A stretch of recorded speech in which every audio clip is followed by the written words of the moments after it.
Welcome back to the show. We're here at Jeffreys Bay. It is firing, and we've got Matt Wilkinson, the current Jeep ratings leader, up against Jeremy Flores, and the rookie Ethan Ewing, who's looking to turn his year around with a big result here on these long right-hand walls. Looking forward to seeing this matchup. Jeremy Flores getting things started early here. Looks for the barrel on that first section. Doesn't quite get it, but finds it on the second. Little pocket. And he has a bit of foam to deal with on the face now. Still driving down the line, plenty of speed to use on this turn, but loses his back foot, and he'll go down. That's that foamy water. It is so hard to stay engaged. Your board is just inconsistent and wants to just fly anywhere and everywhere. Looking at a barrel and looking at that wave, you're like, you just want to get tubed the entire wave. You can see he sees this one, it's offshore. You're like, oh, it's just going to barrel. But again, it's so difficult because this is a wave that you can't maneuver in the barrel necessarily because it's kind of small, it's so tight quarters. But that turn there, really laid into it, was able to commit all the way through. But here, tough. Board just does not want to stay engaged, just cuts loose and goes down. So this wave will probably be a throwaway at the end of it. But look at this turn. See how he has all the speed too. Gets up there and just lays into it. Has great technique in the sense that he brings that arm around through the maneuver, which adds the power element, keeps that inside rail engaged. But then there you get into this water. See how bumpy, it's like driving over a dirt road. Your car doesn't want to steer through it. And neither does your surfboard. So the back foot flies off and he goes down. Well, the name says it all.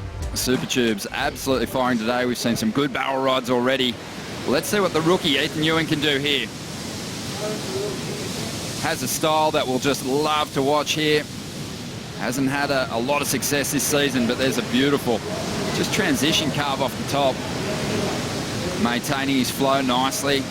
Pacing himself well at this stage. The wave slows up a little bit now. Let's see what he can do with it. Drifts that tail. So a clean ride. Very nice. One of the things I think that will be important as we move through these rounds is those transition maneuvers. Highlight it. You see those styling photos of like Stephanie Gilmore or the guys and girls that you're just going so fast. You got to look cool going fast. Right here is that turn we're talking about. Just second one here. Again, carrying a ton of speed, knowing a transition maneuver there. He almost saw the acceleration coming out of the maneuver. Again, 2 in a row now, and as it starts to pace itself. 3 solid maneuvers, then he goes in. That one there, a little bit of a miss, but then drifts the fins. So nicely surfed wave here from Ethan Ewing. Gosh, you just can't help, but we talk about it all the time. Don't say it. Let's get through one heat. Without saying it? Without making that style comparison. Well, the big story in this heat is Matt Wilkinson, the Jeep ratings leader. Let's see what his form's like on the backhand. A former semi-finalist here. Bashes through that first section, sets the fins free. Solid effort on that second move. Third turn, solid also. But he just gets chopped by the lip there, and he goes down. He was on his way to a decent number. It still might be the best ride of this heat, despite the fact that he fell. I would agree with you, Ronnie. Here we go, Ethan Ewing up once again. And he is going to apply a bit more pressure to that rail now. Trying to up the ante. Nice float to finish.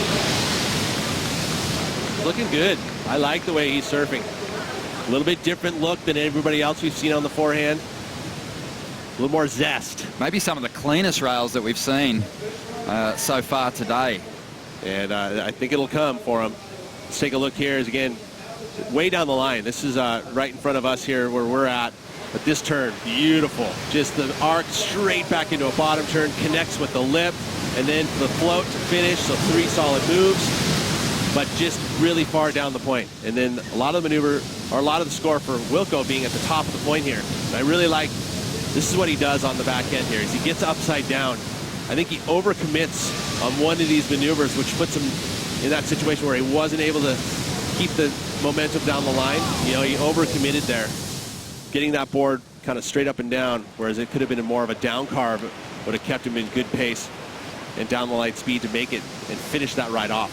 You know, that's what you generally feel is the best feeling But anytime you get really, truly connection with the lip, it's hard to do. You know, again, this is that facial turn right here. It's that out on the face, a beautiful arc, man. It's straight to the bottom again, connects with the lip, so good variety there. You know, I just think that really hurt the score was the fact of where he took off. You know, and this is a comparison to the first wave. Again, a lot of the wave, he had to chase it down, but then gets to it here. It's almost like, you'd almost say they're kind of similar, but that turn was beautiful. Love it. But he wasn't able to connect right back to the bottom again. You know, he just had the extra moves on this wave. Yeah, you're right. Watching it again, you can see why it was higher than the first. It's a solid finish. Prime example, he's been riding those Rook 15s, those Rook 15s are from Channel Islands. He loves that equipment and stayed with it. Well, back to live action now. Jeremy Flores using priority for this wall. Big hook off the top to get started. Has plenty of speed. Just whips it under the lip. Back out there onto that big green wall and just rolls through another big carve. Oh, starting to bash away at this wave now. This thing's going to run off nicely. And Jeremy has the speed and variety to let go of a number of solid turns there. That was amazing. You know, he did show us a ton of variety from a really tight arc. That's always good. It accentuates the turns. To see here again, he sees this wave down the line is going to give a good pace on it. So he's able to get the maneuver done on the outside. That's that kind of longer arc. This one he has to turn underneath it, but it's pretty nice turn because water did get him off the rail, even though he turned underneath the lip. But then there was that beautiful long arc, connects with the lip there. So again, all these turns a little bit different. You know, there's two snaps that were very similar towards the end there, with that one there and then this one. But again, when you got water flying off the rail, it's all good. Judges will understand that. And then, of course, Ethan on the wave behind it here, and he makes a bit of a mistake, carrying a ton of speed, goes into this turn, and just loses it. So a mistake there for Ethan Ewing, and, of course, the score is going to come in for Jeremy, and he's going to take the lead. 7.83 for Flores. A big number. Jeremy does like 3 sort of sub-turns and then hits his rail. For myself, I like guys just to set the rail, but certainly it was a really good wave for Jeremy. He showed a lot of speed, a lot of reactivity, especially that one maneuver he did. I actually thought he was going to catch his rail there. But there's just that contrast in how guys see power, how they utilize power. And like Richie Porter said earlier, which I thought was really astute, this concept of speed management. So out the back we have Wilco. Really cool wave. Oh, he goes down there. But, you know, one of the things that I think Wilco showed all of us this year is that amazing improvement that he's made in his surfing. What he showed us in... Well, just on 9 minutes, 30 seconds to go here. Beautiful wall rolling our way. Ethan Ewing in priority. Takes this wave, drives off the bottom into this first section. And he can't set that rail. He goes down. And the wave just rolls off forever without him. Jeremy Flores now grabbing the wall, stalling for the barrel. He'll find an exit, trying to get rid of a 4-point ride to increase his lead. He's on his way, still finding that cover, and he is buzzing. Just pushes hard on the tail there, and he's going to pull through the back. Jeremy Flores hasn't had a lot of success here at jbay in years gone by. Just one time he's been past the 3rd round in 7 attempts. Mistake there, and then Jeremy capitalizing on that mistake. Well, Matt Wilkinson up on a medium-sized ride. Looking a little frustrated. Trying to smash his way back into this heat. 8 minutes to go. Jeremy Flores, I think he can expect a huge score. And I wouldn't be surprised if Ethan and Matt are comboed in just a moment. Well, it's interesting, though. I mean, that wave was so perfect. I mean, it's hard not to just go, oh, gosh, you want to give it an excellent score right out of the gates. But the first barrel, it wasn't super deep. He almost misread it slightly because he's like, okay, I got to get down the line, knowing how far it was. But he wasn't real deep here. But this section, underneath it, carrying all that speed, disappears from view. So 2 barrels, and then a 3rd will cover up. I mean, if you were to put... you know, there wasn't one really deep barrel in there, but then the snap to finish it on a double overhead wall. He knows full well that he's adding to that 7.83, but look at the water angle. Look at this wave. Amazing. When was the last time we've seen jbay round one surfing conditions like this? It's been a long time. Been a while. You know, generally you'll get one or maybe two if you're lucky, big swells during a window.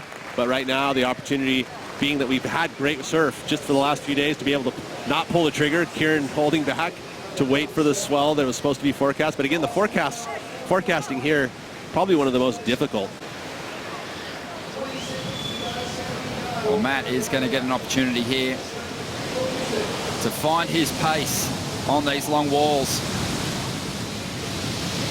Has semi-finaled here in the past. That was a couple of years ago in really nice conditions, sizey conditions.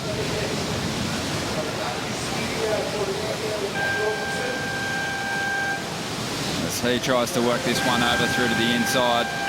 Tricky little rebound there, just losing the fins. But it is Jeremy Flores making his mark here in the first round.